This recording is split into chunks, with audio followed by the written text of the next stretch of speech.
Influence of Natural Objects by William Wordsworth in calling forth and strengthening the imagination in boyhood and early youth. Wisdom and spirit of the universe. Thou soul, that art the eternity of thought, and gives it to forms and images a breath and everlasting motion.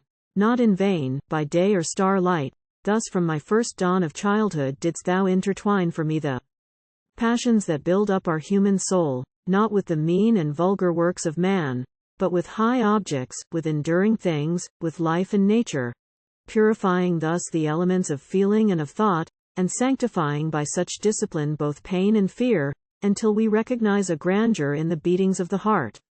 Nor was this fellowship vouchsafed to me with stinted kindness.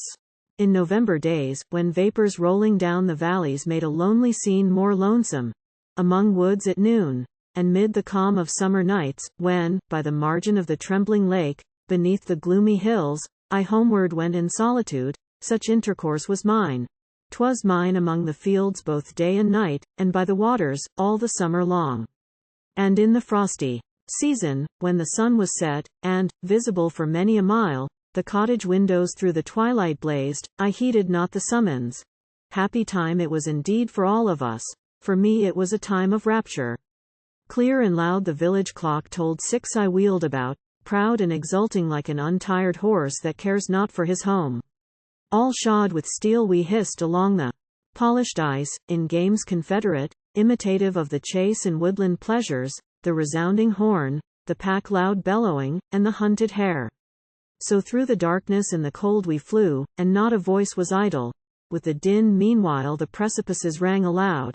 The leafless trees and every icy crag tinkled like iron, while the distant hills into the tumult sent an alien sound of melancholy, not unnoticed, while the stars, eastward, were sparkling clear, and in the west the orange sky of evening died away.